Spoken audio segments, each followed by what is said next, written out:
Hi, this is Jeff Stein with the Stein Financial Group, and thanks for joining us today. Welcome to our annual State of the Market presentation. We're very happy you're tuning in today and look forward to sharing some important information with you. If you have any questions throughout the presentation, please feel free to email us or give us a call at your convenience. Complex. And these days we're bombarded with dramatic headlines and many contrasting opinions. The goal of this presentation is to clue you in on some of the data we're watching. Of course, we can't cover everything, but we'll try to touch on the most relevant factors. And while past performance does not guarantee future results, we will focus on trends that may help give a clearer picture of where we are and where we're headed. So let's start off by putting last year's market performance into perspective. While the stocks had a solid 2019, it's important to remember that these gains were followed by a sharp decline in value during the fourth quarter of 2018. Nevertheless, it was a rewarding year for investors. We saw four primary drivers of 2019 stock market performance: monetary easing, trade, corporate earnings, and the economy. Let's look at how these factors affected stocks over the course of the year. Started the year on a strong note and continued to move higher. The S&P 500's ascent, however, was not uninterrupted. At times, flaring trade tensions and poor economic numbers caused investors to lighten up on stocks, sending prices lower. As you can see from the chart, stocks mostly moved higher, though with the exception of two pronounced dips, one in May and the other in August. As you'll notice, we've color-coded our four key market drivers, identifying dates where each of these factors moved the market significantly. The S&P 500 is an unmanaged index that is generally considered representative of the U.S. stock market. Keep in mind that past performance does not guarantee future results. Individuals cannot invest directly in an index. The return and principal value of stock prices will fluctuate as market conditions change, and shares, when sold, may be worth more or less than their original cost. Now I'll go through these key dates in the market. Monetary easing. January 4, Fed Chairman Jerome Powell hints that further rate hikes might be on pause. As many of you may recall, it was a succession of rate hikes in 2018 that worried investors. Those concerns contributed to a sharp sell-off in the late 2018. January 30th, Fed signals patience in the rate policy, a stronger statement that further rate hikes are unlikely. On June 4, Powell signals that he is open to ease monetary policy to address the economic slowdowns and trade concerns. July 31st, the Fed cuts federal rates 0.25%, but expresses caution regarding further cuts. Then on September 18th, second rate cut of 0.25%. October 31st, third and final 0.25% rate cut in 2019. Trade. July 3rd, Apple announces weakness in its China sales, highlighting the earnings impact of ongoing trade tensions. On January 18th, China announces intention to increase imports of American goods, raising hopes of an eventual trade resolution. On February 15th, improving trade sentiment follows President Xi's comments that negotiations would continue. May 7th, U.S. trade negotiator Robert Lighthizer makes comments on the economic harm that accompanies trade wars, following an earlier tweet by President Trump, which announced additional trade tariffs on Chinese imports. May 31st, President Trump threatens a 5% across-the-board tariff on Mexican imports. On August 5, China's currency falls to a 10-year low versus the dollar, following President Trump's announcement of tariffs, sparking fears of an escalation in trade tensions. August 23rd, President Trump vows new tariffs on China, some as early as September 1st. On October 11th, President Trump announces a Phase 1 agreement in principle with China. December 13th, the U.S. and China reach an agreement on Phase 1 of the trade deal. The economy. August 14th, a combination of negative global economic reports and the 2-year, 10-year Treasury yield spread turning negative, in essence, the yield curve inversion, sharpened anxieties about the health of the U.S. and overseas economies. On October 2nd, weak ISM manufacturing data indicates that September was the worst month for manufacturing in a decade. On December 2nd, manufacturing contracts were greater than estimated, coming in at a level that indicates it is a recession. December 6th, blowout employment report, as 266,000 jobs were added in November, providing investors with confidence on the health of the U.S. economy. Corporate earnings, November 11th, markets rallied to new highs, indicating that investors believe 2019's sluggish year for corporate earnings will make for easy comparable figures in 2020 if the U.S.-China trade dispute resolves.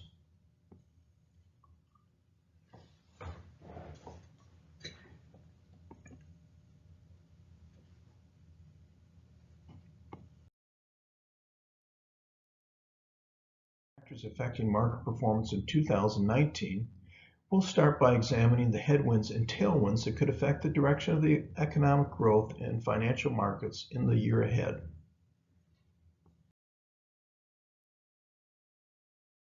These indicators help forecast pressures on the economy and financial markets for the next 3 to 6 months. Green is positive for the economy. We might call that a tailwind, pushing economic growth along. Yellow is caution, and red is a headwind, which acts as a brake on economic growth. This chart shows where we were in 2008. We see a lot of red on the board. The economy was in serious trouble. The housing market was deep in the red. Volatility was high. The global economy outlook was negative, and business spending had dropped. Entering 2019, our economy looked much stronger. As you can see, only 2 measures were in the danger zone: geopolitical risk and the political environment. While there were some caution lights, specifically monetary policy, international economic conditions, and housing, the majority of the economic signals were positive.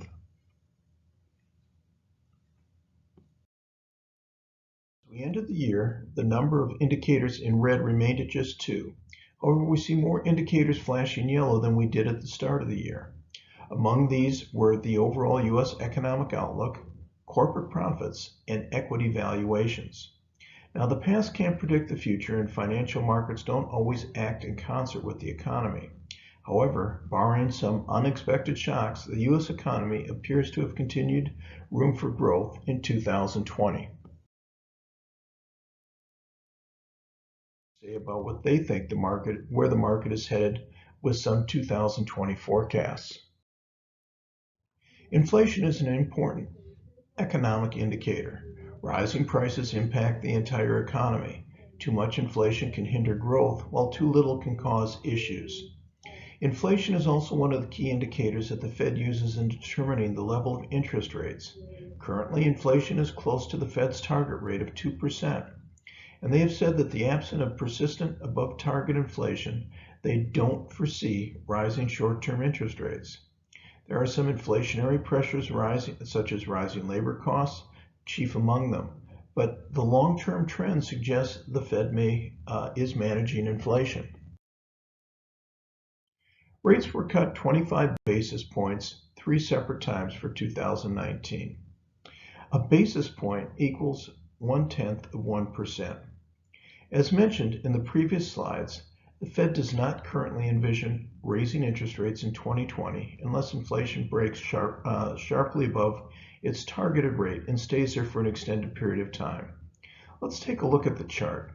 The red dotted lines represent a 5% yield on the 10-year Treasury note. The teal diamonds represent stock returns.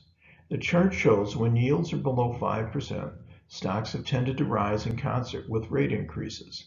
Again, we don't expect any rate increases this year, but should yields rise sharply, stocks may come under pressure. U.S. economic growth slowed down during 2019 and is expected to slow further in 2020. However, a positive real gross domestic product suggests that a recession may not happen during the next year.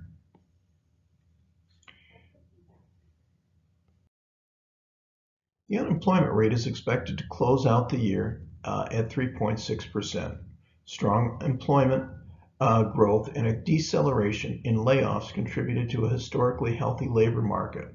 Robust employment and higher earnings make for healthy consumers, which is a good sign for economic expansion. At times, low employment has indicated the end of a cyclical expansion phase. So what are the experts forecasting for domestic equities in 2020? Overall, they're suggesting a modest gain. A couple of analysts are calling for a flat down year, but most see a moderate move higher. Of course, no one knows for sure what equities will do in 2020, and predictions at this stage are just that, predictions. However, these analysts' perspectives show that for the most part, Wall Street remains cautiously optimistic. There's one takeaway here, it's that the path the market takes is never a straight one. Even in a good year, the S&P 500 can suffer substantial declines. But for the patient, long-term investor, stocks have shown themselves to have been an excellent means for growing wealth and helping them pursue their financial objectives. Let me draw your attention to two specific examples of this. Look at the series of positive annual returns between 1995 and the 2000 period.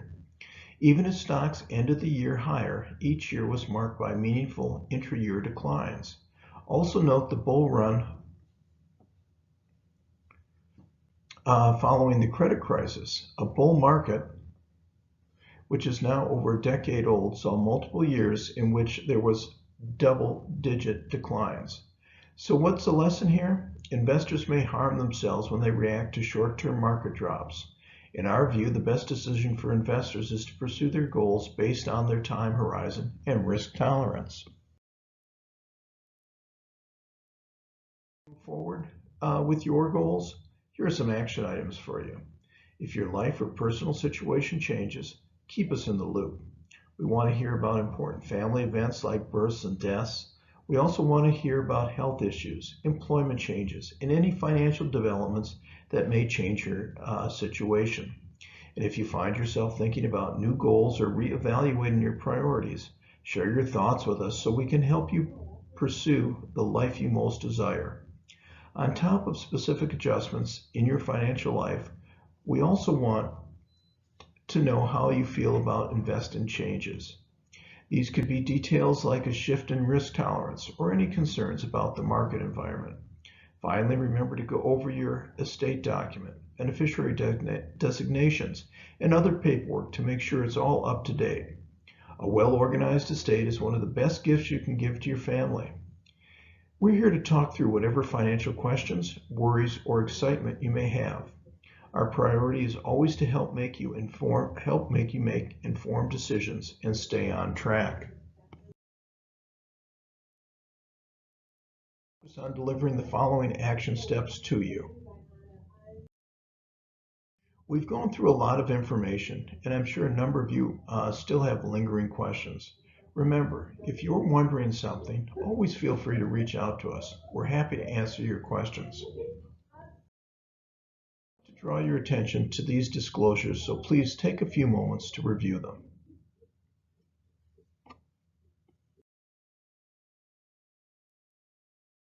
As you can tell, I'm passionate about helping you understand the markets and find facts amidst the hype.